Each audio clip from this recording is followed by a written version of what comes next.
किशोरी जी स्वयं तो दही बेचने नहीं जाती, पर सब सखियां जाती हैं तो किशोरी जी सोचे पूरे दिन अकेली मैं कहा करूंगी, तो मैं भी इनके संग चली जाऊं। तो आज सब सखियन के संग दही बेचन के काजे सब गोपी जा रही हैं और किशोरी जी उनके साथ यमुना पल्ली पार गई। अब यमुना पल्ली पार गई, वादना ऐसा योग बनो कि कोई दही खरीदे वारो आयो ही नहीं, दही विक्रय भयो ही नहीं। शाम को समय है गयो, किशोरी जी ने सब सखीन से कही अच्छा अब चलो, वापस चलो, ज्यादा रात्रि है जाएगी, विलंब है जाएगा, कीर्ति मैया फिर बहुत डांटे, चलो वापस चलो। जैसे ही वापस जावे को तैयार भई, यमुना जी के तट पर पहुंची। मंदम मंदम सूर्य अस्त हो चुका, धीरे धीरे अंधेरा हो रहा था। किशोरी जी सब सकीन कह रही अरे जल्दी करो, जल्दी कोई नौका की व्यवस्था करो, पल्ली पार चलें।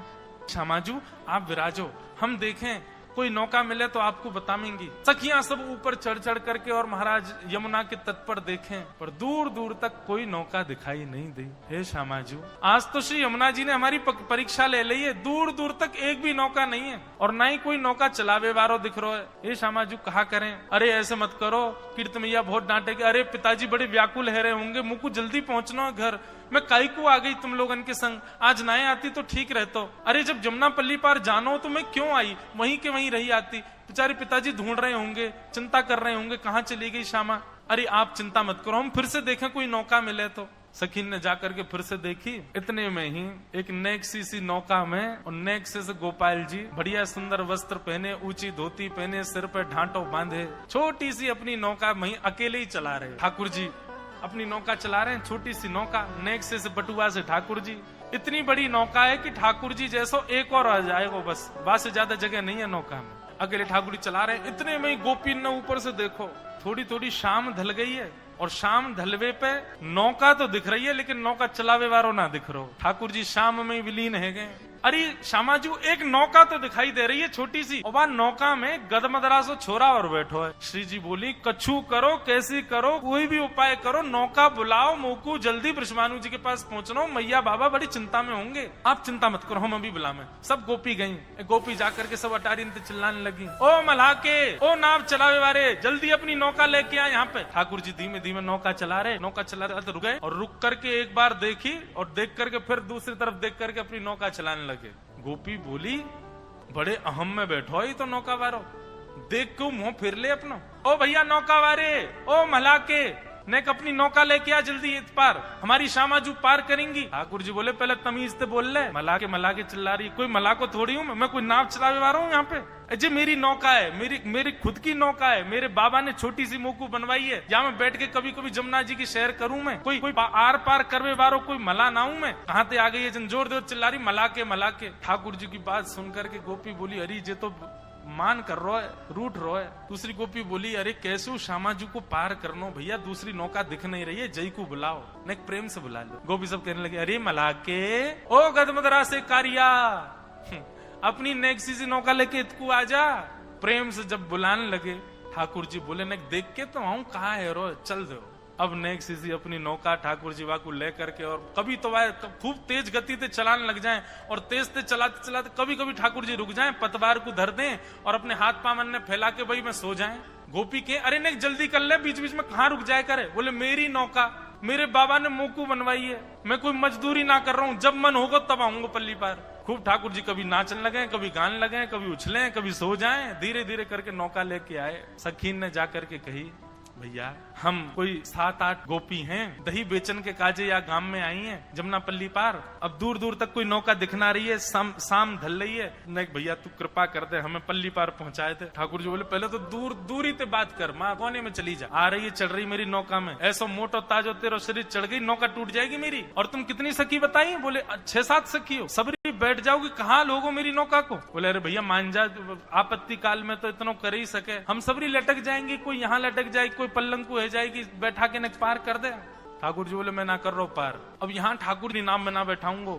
और जैसे ठाकुर जी अपने नाम में बैठ के जान लगे, सबरी नाम पकड़ ले, अरे तेरे हाथ पांव जोड़े भैया मत जावे। इतने में किशोरी जी ने मन में विचार किया, इतनी देर है गई, ये कहाँ बातचीत चल रही है, न चल के तो देखूं तो हमारी टीले के पीछे से श्री जी अब चढ़ करके आ रही है वहां की तरफ। और जैसे ही टीले के ऊपर किशोरी जी पधारी, लड़ते झगड़ते ठाकुर जी ने एक दृष्टि से नेक श्री जी को देखो।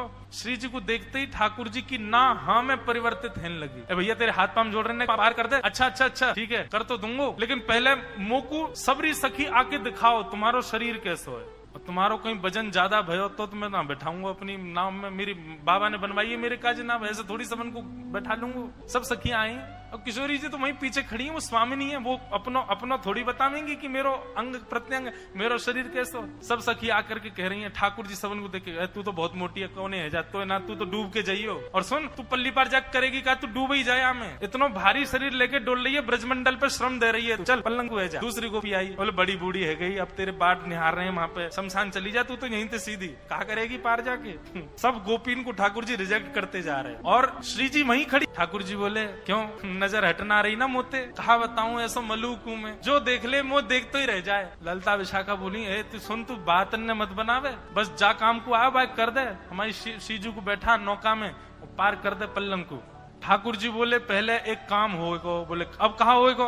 बोले जो तुम्हारी श्री जी हैं इनके पामन में बड़ी धूल मिट्टी लग रही है, पहले मैं इनको साफ करूंगा। अरे भैया अकेले इनको वजन सह सके मेरी नौका, इनके पामन में धूल मिट्टी लगी है, या को वजन यदि मेरी नौका में गयो तो डूब जाएगी। ललता विशाखा बोली ये सब तो तेरे बहाने हैं, स्पर्श करवे के हम सब जाने ना है, तू सकलती पतो चल लो कैसो है, लंपटता के पूरे लक्षण है तो में। ठाकुर जी बोले तो फिर ठीक है चली जाइयो, पार में जा रहा हूँ। बैठन लगे नौका। अरे ना ना ना तू तो बुरो मान जाए लाला, आजा आजा। कहा करना? बोले चरण धोंगो, मैं ही धोंगो, तुम सबरी दूर नहीं हो, अकेलो धोंगो। श्री जी तो पीछे हट गई, बोले मैं नहीं स्पर्श कराऊंगी याते। ललता विशाखा बोली श्री जी देखो दूर दूर तक कोई नौका नहीं है, एक ही नौका है, अब ठीक है जैसो भी है पार तो कर ही देखो। और श्यामाजू एक बार बस या की नौका में बैठ जाएं हम, फिर तो या ऐसा सबक सिखाएंगी, पल्ली पार ले जा करके तो या के हाथ पाम बांध के एक एक डुक मार के जाएंगी यहाँ में, तुम चिंता मत करिए बिल्कुल। एक बार पाम धुलवाए लो। श्री जी आके खड़ी है गई। ठाकुर जी ने सुंदर एक स्थान नियुक्त किया, गड्ढा करके वहां में श्री जी को एक चरण भर दियो, जमुना जल भर के ला रहे हैं और अपने हाथन से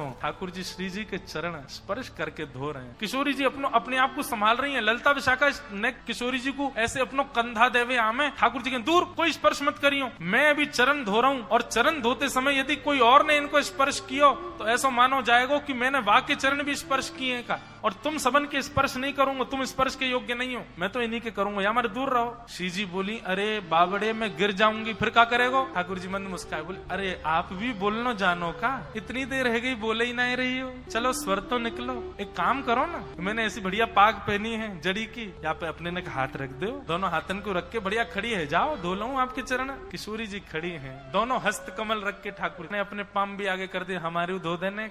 ठाकुर जी बोले तुम तो पीछे ही रहो, आ गई है बात बनाती, आओ आओ श्यामा जी आप विराजो यहाँ में, नौका में बैठो मेरी, सब लोग पीछे रही हो, कोई मत आ जाइयो, मेरी नौका डूब जाएगी नहीं तो। किशोरी जी विराज गए, ठाकुर जी बैठ गए। अब किशोरी जी कहाँ है? ठाकुर जी की तरफ कमर करके बैठी है, मतलब नौका के दो छोड़ हूं मैं, एक छोड़ में तो चलावे वालों बैठे और एक छोड़ में यात्री बैठे, और तो किशोरी जी दूसरे छोड़ में बैठी है और दूसरी छोड़ में भी पल्ली तरफ मुंह करके बैठी है। किशोरी जी बैठ गए। अब ठाकुर जी ने जबरदस्ती अपनी पतवार जो है वो जमुना जी के भीतर रज में फंसा रखी है, और ठाकुर जी वहां पे ऊपर लद रहे हैं, जोर से खींच रहे हैं। बोले अरे ये नौका तो आगे ही ना भर रही। ललता विशाखा आदि सब भारती बोली अब बैठ गई है, श्यामाजू ले जा पल्ली पार। बोले अरे भरना रही है जे आगे, क्यों ना भर रही? बोले तुम्हारी जो स्वामिनी बैठी है गलत बैठी है जे। बोले मतलब? बोले अरे तुम न जानो नौका जो है का वो वायु के प्रवाह पे चले, अब पल्ली तरफ मेरी नौका को मुख रहेगा वो चलेगी, वही तरफ तुम्हारी स्वामिनी जो श्वास ले रही है तो वायु टकरा जाएगी, नौका कैसे बढ़ेगी आगे? इनते कहो मेरी तरफ मुंह करके बैठ। शाखा बोली जे कौन सा तर्क है लाला तेरो? बोले मेरो तर्क यही है, मेरी नौका ऐसे चलेगी, इनते कहो इधर की तरफ मुंह करके बैठे तब नौका बढ़े। किशोरी जी तो इशारों करे मैं उतर के आ रही हूँ बाहर। सब कहे नहीं नहीं आप बैठी रहो, नेकी तो बात है, कहा करना पल्ली पार जाके ये अपने घर हम अपने घर, हमारो कहा मतलब आते। विपरीत स्थिति में सबको बाप बनाना पड़े। श्यामाजू बैठ जाओ। किशोरी जी ठाकुर जी की तरफ मुंह करके बैठ गई, लेकिन मुंह की भौं चढ़ा रखी है, भौं चढ़ा रखी है, प्रेम भर के नहीं देख रही है। ठाकुर जी ने नौका नेक बाहर लाई, और जैसे ही नौका जमुना जी में पहुंची इतने में तो सब सखीन ने धावो बोल दियो, दौड़ करके गई, कोई कहीं ते कोई कहीं ते, और सबरी चढ़ गई वहां में नौका में। जाकू जहां जगह मिली वहीं सबरी चढ़ चढ़ के बैठ गई, और कई तो ठाकुर जी गोद में जाके बैठ गई। ठाकुर जी बोले दारी तुम में ऐसी लात मारूंगा गिरोगी जाके जमुना जी में, कैसे चढ़ गई मेरी नौका डूब जाएगी? बोले ना डूब रही। अब सुन, अब बीच में पहुंच गए हम, डूबी तो तू वे ले चलेंगी संग में, अब चुपचाप हमें पार करा दे पल्लंग को। बैठ गई सबरी। ठाकुर जी कह रहे हैं कहा करूं, कैसे करूं, मेरा तो मन ही ना लग रहा। चलाते चलाते ठाकुर जी ने अपनी पतवार रोक दी और रोक करके अपने पाम ऊपर करके ठाकुर जी तो पड़ गए। सब गोपी मुनि देख बीच नौका में ले आया हुआ जमुना जी में, और यहाँ आके देख नौका रोक दी है। सब सखी बोली अब कहा भयो? ठाकुर जी बोले तुम कहा जानो, नौका चलावे में कितना श्रम होवे, भूख लग रही है, मुंह बहुत जोर थे, अब मुझको भोजन चाहिए, भोजन मिलेगा तो नौका पल्ली पार होएगी, और भोजन नहीं मिलेगा तो कैसे जाऊंगा पल्ली पार, मेरा श्रम है जाएगा, तुम लोगन पे चलानी आवे ना है, चलाने वालों जानकार केवल मैं ही हूँ, मोह लगी है भूख, पहले मैं भोजन कराओ। सखी बोल अब बीच जमुना जी में तुमको भोजन कहां लामे? अरे मेरा भोजन तो तुम्हारे पास ही है, ये जितनी तुम पे दही और मक्खन आदि सब रखे जी मेरा भोजन है, कराओ मुझे। सब सखियन ने अपनी अपनी हंडी ले जाके धर दी, बोले ले पाले या कछु छोड़ मत दियो, नहीं पल्ली पार उतर के कहूँ कहीं कहे कि कछु धन दो, या तो बढ़िया तू दही दूध घी ये सब खा ले। ठाकुर जी बोले हम बे मैं छोटा सा लाला हूँ अपनी मैया को, और मैं अपने हाथ से ना पाऊं, मैया बैठा के गोद में अपने हाथ से पवावे मोकू, अरे मुँह आवे ही ना, नेक नेक से छोटे छोटे से मेरे हाथ है, मुंह पे तो पानो ही ना आवे। सखी बोली तो तू कहा सोच रहा, हम तो पवाएंगी अपने हाथन से, हम तेरे तेरे तेरे मुंह में खवाएंगे ये सब। ठाकुर जी बोले राम राम राम राम, तुम्हारे हाथन से थोड़ी पाऊंगो, इतने बुरे बुरे कारे कारे से हाथ, मेरी यशोदा मैया को तो ऐसा कोमल सो हाथ है, चंद्रमा जैसो गोरो गोरो बातें खाऊं मैं तो, और मेरी मैया जैसो हाथ तो केवल तुम्हारी स्वामिनी को, वो खवावेगी तो खाऊं। अब तो भैया एक ही बात है, नौका आगे तभी बढ़ेगी जब मेरा पेट भरेगा, और मेरा पेट तभी भरेगा जब तुम्हारी स्वामिनी आकर के मुंह को खवावे। और बीच मझधार में खड़े हैं, कहा करें? स्वामिनी जी बोली मेरी तरफ देखियो भी मत ललता विशाखा, तुम्हारी 3 बात मान ली, मैं अब नहीं मानूंगी। अरे कौन है पता ना, मैं जानू ना तानू, या अपने हाथ क्यों खवाऊं मैं? पर जावे मुंह ते ब्याह करो, नहीं तो पल्ली पार नहीं उतारूंगा, तो तुम यूं कह दोगे झूठे को ब्याह कर लो श्यामाजू, पल्ली पार तो छोड़ ही देगो। सब सखियां मनोहार कर रही हैं। ठाकुर जी बैठ गए मुंह खोल के, आओ पवाओ, यही दियो सब है, इधर उधर मत लगाए दियो, कोमल से हाथ है, नहीं दांतन ते बचाए लियो, कहीं काट ना लूं। किशोरी जी हाथ ते अपने ते सामग्री ले रही हैं, और किशोरी जी के नेत्र ऐसे आकर्षित हो जाती जी, कह रही है ऐसी स्थिति तो केवल श्याम सुंदर को देख करके होवे, जी कौन है, यहाँ से मेरी दृष्टि हट क्यों नहीं पा रही है। किशोरी जी पवाते पवाते नेक ओष्ठ से ऊपर नासिका, जैसे ही ठाकुर जी के नेत्रन में देखो है, आकर्षित कर रहे हैं, और वहां में भी मंद मंद मुस्कुराते हुए ठाकुर जी श्यामाजू को देख रहे हैं। श्री जी को रोम रोम पुलकित है गयो, नेत्रन से अविरल अश्रुधार गिरने लगी, मन रूपी मयूर नृत्य करने लगो। जी किशोरी जी को देख रहे हैं, किशोरी जी ठाकुर जी को देख रही हैं।